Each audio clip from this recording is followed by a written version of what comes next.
दोस्तों, NBT life की सेहत की बात में मैं तनप्रीत आप सभी का बहुत बहुत स्वागत करती हूँ।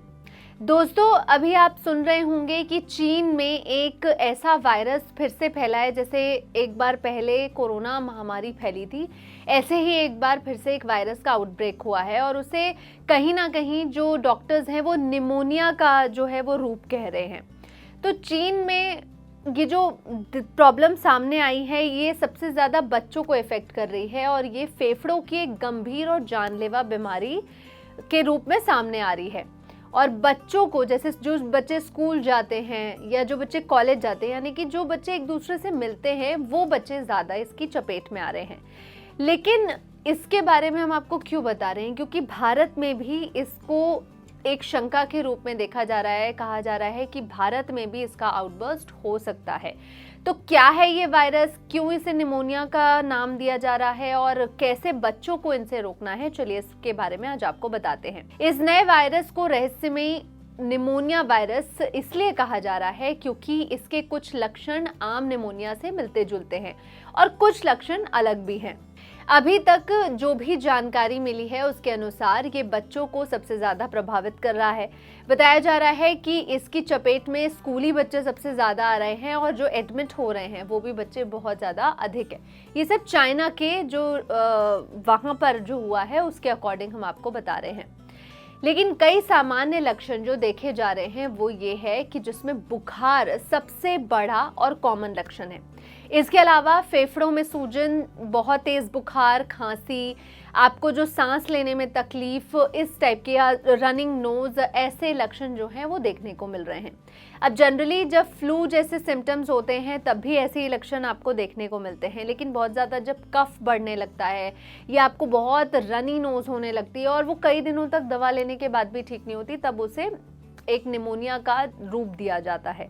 तो WHO ने बताया है कि निमोनिया के जो जोखिम हैं उसको कम करने के लिए आप क्या कर सकते हैं। तो WHO के अनुसार हिब, न्यूमोकोकस, खसरा, इन्फ्लुएंजा और काली खांसी, जिसको पर्टुसिस कहते हैं, इनके खिलाफ आपको सबसे पहले तो अपने आप को और अपने बच्चों को वैक्सीनेशन करवाना बहुत ज़रूरी है।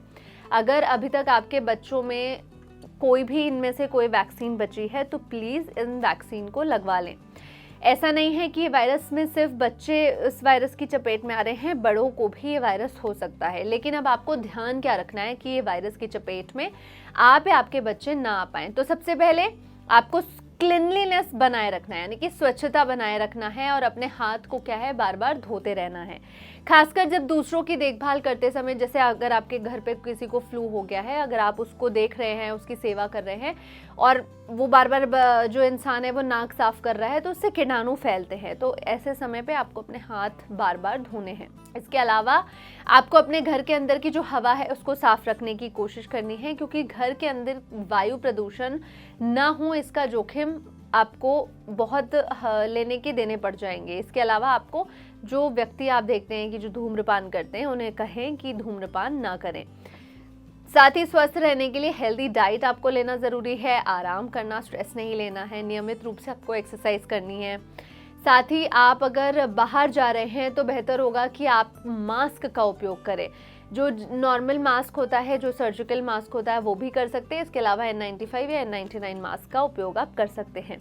साथ ही आप भीड़ भाड़ वाली जो जगह है वैसी जगह जाने से बचें। आप बहुत ज़्यादा जो है बाहर काम करने से बचें, क्योंकि बाहर की आप खुद जानते हैं कि इंडिया में नॉर्थ का जो क्षेत्र है वहाँ पर बहुत ज़्यादा एयर पॉल्यूशन होता है और इस समय लंग्स की बीमारियाँ बहुत ज़्यादा होती है जो कहीं ना कहीं निमोनिया का रूप लेती हैं। तो इन सब चीज़ों की चेतावनी जो है वो WHO ने भी दी है। तो कहीं ना कहीं WHO का ये भी कहना है कि ये वायरस जो है इंडिया में भी अपने पैर जो है वो पसार सकता है। तो कैसे इससे आप बच सकते हैं, क्योंकि इसके पूरे लक्षण निमोनिया की तरह है और निमोनिया एक खतरनाक बीमारी है। तो दोस्तों, आपको थोड़ा ध्यान रखना है। ये जो 2 से 3 महीने ठंड का सीजन होता है, इसमें प्लीज़ अपना बचाव करें। इन्फ्लुएंजा की वैक्सीन लगवाएं, डॉक्टर से सलाह लें कि आप किस तरीके से अपनी हेल्थ का ध्यान रख सकते हैं। और साथ ही हमने भी आपको बताया कि आप अपने लिए हेल्थ टिप्स में क्या क्या कर सकते हैं। इस वीडियो को ढेर से ढेर और ज़्यादा से ज़्यादा लोगों के साथ शेयर करें और अपना ध्यान रखें, अपनी सेहत का ख्याल रखें। मैं फिर हाजिर होंगी एक नए वीडियो के साथ। तब तक एनबीटी लाइफ को सब्सक्राइब करना, बेल आइकन दबाना ना भूलें।